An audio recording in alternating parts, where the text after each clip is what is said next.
Jesus said unto them, If ye seek me, let these go their way. Mark, my soul, the care which Jesus manifested even in his hour of trial towards the sheep of his hand.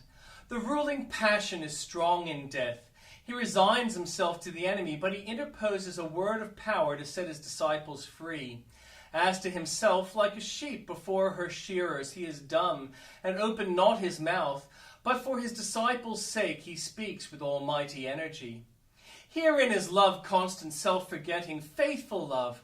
But is there not far more here than is to be found upon the surface? Have we not the very soul and spirit of the atonement in these words? The good shepherd lays down his life for the sheep and pleads that they must therefore go free. The surety is bound, and justice demands that those for whom he stands a substitute should go their way.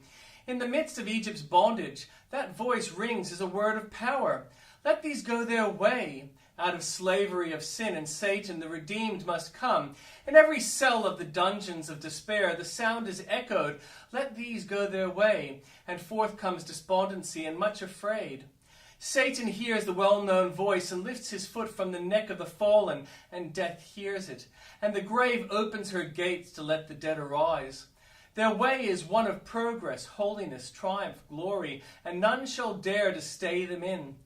No lion shall be on their way, neither shall any ravenous beast go up thereon. The hind of the morning has drawn the cruel hunters upon himself, and now the most timid roes and hinds of the field may graze at the perfect peace among the lilies of his loves. The thundercloud has burst over the cross of Calvary, and the pilgrims of Zion shall never be smitten by the bolts of vengeance. Come, my heart, rejoice in the immunity which thy Redeemer has secured thee, and bless his name all the day and every day. When he cometh in the glory of his Father with the holy angels. If we have partakers with Jesus in his shame, we shall be sharers with him in the lustre which shall surround him when he appears again in glory. Art thou, beloved, one with Christ Jesus? Does a vital union knit thee to him? Then thou art today with him in his shame, and thou hast taken up his cross and gone with him without the camp, bearing his reproach. Thou shalt doubtless be with him when the cross is exchanged for the crown.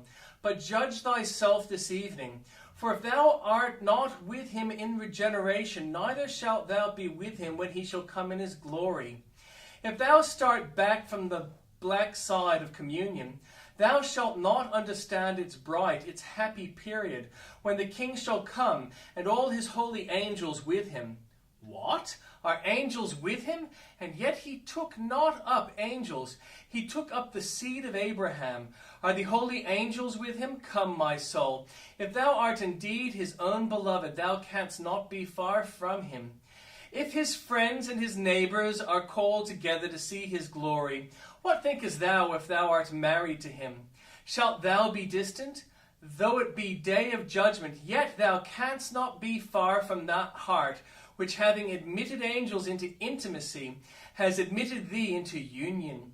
Has he not said to thee, O my soul, I will betroth thee unto me in righteousness and in judgment and in loving kindness? Have not his own lips said it? I am married unto thee, and my delight is in thee.